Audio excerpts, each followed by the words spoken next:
High friends, double smart movie రివ్యూలోకి వెళ్ళే ముందు తప్పకుండా వీడియోకి ఒక లైక్ అయితే కొట్టండి. అలాగే మన ఛానల్ని సబ్స్క్రైబ్ అయితే చేసుకోండి. ఈ మూవీలో మన రామ్ గారి యాక్టింగ్ అయితే చాలా సూపర్గా అయితే ఉంటుంది. ఈ మూవీ యొక్క క్లైమాక్స్ని మీరు చాలా ఎక్స్పెక్టేషన్లు పెట్టుకున్నట్టయితే అంతే అని చెప్పుకోవచ్చు. మరి అంత ఘోరంగా ఉందా అంటే ఓకే పర్వాలేదు అన్నట్టుగా అయితే మనకు క్లైమాక్స్ అయితే ఉంటుంది. అలాగే ఇస్మార్ట్ శంకర్తో పోల్చుకుంటే ఈ డబల్ స్మార్ట్ అంతగా లేదని చెప్పుకోవచ్చు. ఎవరైతే ఇస్మార్ట్ శంకర్ని మీరు దృష్టిలో పెట్టుకొని ఈ డబల్ స్మార్ట్కి వచ్చారంటే ఖచ్చితంగా మీరు డిసప్పాయింట్ అయితే అవుతారు. ఇక మూవీ రివ్యూలోకి వచ్చేసినట్లయితే ఈ మూవీలో మన సంజయ్ దత్ గారు ఒక పెద్ద డాన్గా అయితే ఉంటారు. తనకు బ్రెయిన్కు సంబంధించిన ఒక రోగం అయితే ఉంటుంది. దాన్ని ఎలా క్యూర్ చేయాలి అనుకుంటున్న టైంలో ఒక డాక్టరు ఒక సలహానైతే ఇవ్వడం జరుగుతుంది. మెమరీ ట్రాన్స్ఫర్ అది చాలామందికి ట్రై చేసినప్పటికీ ఫెయిల్ అయితే అవుతుంది. మన శంకర్ కూడా దాన్ని అయితే ట్రై చేయడం జరుగుతుంది.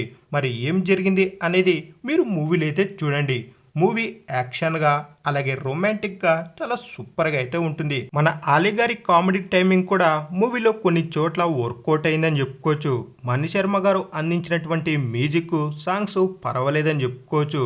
అలాగే హీరో హీరోయిన్ల మధ్య వచ్చే లవ్ సీన్లు అలాగే రొమాంటిక్ సీన్లు వారి మధ్య కెమిస్ట్రీ చాలా బాగా వర్కౌట్ అయిందని చెప్పుకోవచ్చు. మన హీరో రామ్ గారి యాక్టింగ్ మూవీలో ఇరగదీసి కుమ్మి పాడేశాడని చెప్పుకోవచ్చు. తను వేసే ఎనర్జిక్ స్టెప్పులతో థియేటర్ మొత్తం ఊరెత్తిపోయేలా తన అభిమానులకు పండగ అనేలా మూవీ అయితే ఉంది. ఇక ఓవరాల్గా మూవీ ఎలా ఉంది అన్నట్లయితే ఇస్మార్ట్ శంకర్ మూవీ అంత కాకపోయినా ఈ డబల్ స్మార్ట్ మూవీ ఓకే పర్వాలేదు బాగుంది అనే ఫీల్ అయితే కలుగుతుంది.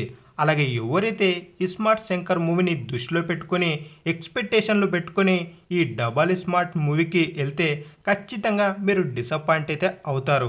మూవీని ఫ్రెష్గా ఎలాంటి ఎక్స్పెక్టేషన్లు లేకుండా వెళ్ళండి. మీకు మూవీ బాగా నచ్చుతుందని చెప్పుకోవచ్చు. ఇక ఫైనల్గా మీరు మూవీ చూసింటే మూవీ మీకు ఎలా అనిపించిందో కింద తప్పకుండా కామెంట్ అయితే వేసుకోండి. అలాగే మరెన్నో ఇలాంటి మూవీ రివ్యూస్ కావాలనుకుంటే తప్పకుండా మన ఛానల్ని సబ్స్క్రైబ్ చేసుకుని వీడియోకి ఒక లైక్ అయితే కొట్టండి. అలాగే ఈ వీడియోని మీ ఫ్రెండ్స్కి అయితే షేర్ చేయండి.